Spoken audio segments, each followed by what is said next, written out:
always been interested in choreography from a young age, was always creating when given the chance. And then it was really in my time at Birmingham Royal Ballet, I think because when I was at EMB I was like focused on oh my gosh, living the dream, dancing, performing. I wanted to be in everybody's pieces and dance as much as I possibly could and get the opportunities where I could as a dancer. And then I think when I moved to Birmingham Royal Ballet, particularly because David Bintney was the director, I'd made a promise to myself before I left EMB, before I knew I was going to move on, that I want to make a piece next year for a workshop or for something. I want to kind of make myself do that again because I was hungry for it. And then I moved to BRB, so when the first choreographic workshop date came up, I had to keep that promise to myself and I made a piece. And then it kind of snowballed from there. I then made a piece for that first workshop, and then a piece for a gala that was just a one-off, and then another piece for the same gala the following year that then toured. Then my first main stage commission, and then on from there really. And in 2019 I made that leap to leave my life as a performer, and also it just got to a point where I couldn't keep doing both, because the dancing was a full-time thing, as was becoming the choreography, and jumped into life as a freelance choreographer, and also took up my position as artistic director of London Children's Ballet. So I'm here back choreographing for New English Ballet Theatre. It's actually a piece that I kind of workshopped in their choreographic lab in 2019, in the time before. Yeah, it's actually really nice to have had that space away from the piece and be coming back to it. The piece is called Domino, and it's really driven by concept. So playing with the ideas that dominoes is a game of matching pieces. So I've taken that on and kind of put it into that human perspective of finding your match in life, whether that's a romantic connection, a platonic one, whether it's not a match, whether you're a clash. So kind of exploring those ideas, and also going with the geometry of dominoes, the formations of the pieces. I've got 6 dancers, and I guess in that sense each one is one of the dots. Exploring the geometry of the game and that concept of finding a match. The piece I workshopped for the choreographic lab, I think we had 12 hours to create. It was just a window of time in the studio with dancers to try some ideas. I ended up making a 9-minute piece then, and we're keeping lots of it, but I'm also adding to it and improving it. So I'm gonna extend it by another couple of minutes in the run up to the performances. So it's nice to have had that space away from my work and then to be coming back to it to kind of take it on with designs and with set performances in mind rather than just to develop it.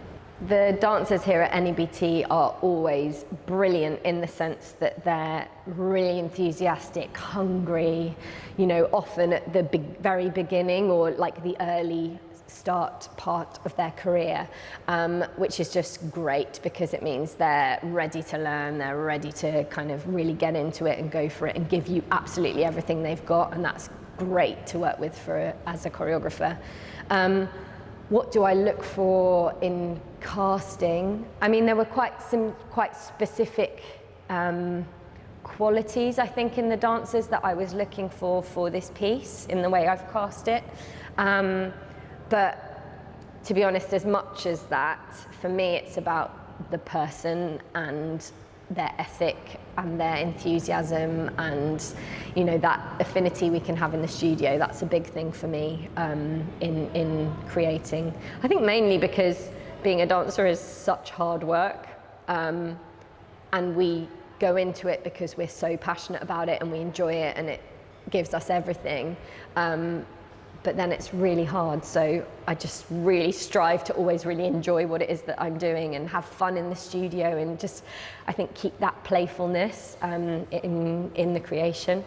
So yeah, I think I look for, of course, technique, quality, but mainly the thing that drives me as a choreographer is music and musicality. So I look for that in the dancers as well. Probably, as a dancer myself, I was kind of dynamic, versatile. They were probably some of my strengths. So I think naturally I look for that in the dancers as well. I like dancers that can move, that are coordinated, that can be really dynamic and have those different qualities. And I think also I love watching dancers, so I hope the audience will as well, that can evoke a mood, a character, an emotion, be subtle, be dynamic. You know, it's just something, I don't know, something in the eyes, something in the way they emote with their body. It's not just about doing steps, like, nah, it's about so much more than that for me. So I can't put my finger on exactly what that quality is, and it's different, but you can almost tell, like, when someone just starts moving, like who's kind of really in it, in their body and their mind and their approach and everything. So I think that's what I look for. What do I miss about being a dancer? What I don't miss, I actually don't miss doing class. I don't miss being in pain. Well, not, that's very dramatic. I don't miss that, like, achiness, that tiredness in your body. I feel now I think I'm quite an energetic person, but I really feel like I've got that energy in my body now that I need in order to be on the other side of the room and give to others. But I do miss, especially being a freelance choreographer, I miss that company thing. And I think especially after the pandemic, like, having a lot of time away from big groups or organisations or companies or groups of dancers and creatives, I think it's that connection thing. Yeah, and when you're in a big ballet company, you're so close with each other, especially if you're in a company that tours. Yeah, just that closeness where you are more like family than colleagues. So yeah, I do miss that. I miss the fun time in the dressing room. I miss the, yeah, that family atmosphere that you have. However, I don't, you know, I absolutely haven't turned back, and it was absolutely the right time to stop. And therefore, and actually as a choreographer, I get all of the best bits. I get to now come in and try and create that company feel with those dancers I'm working with for that amount of time. I'm still getting to use my body, move my body. I'm still getting to give. It's just that I don't get to give myself on stage. I give in the studio, and then I pass it on, and then I see other people have that, which for me actually is more rewarding. And I think I just got to a point where I felt like, I mean, I love being on stage, I always will, like, that's just innate in me. But I just got to a point where I felt I had more to offer on the other side of things. And yeah, haven't looked back.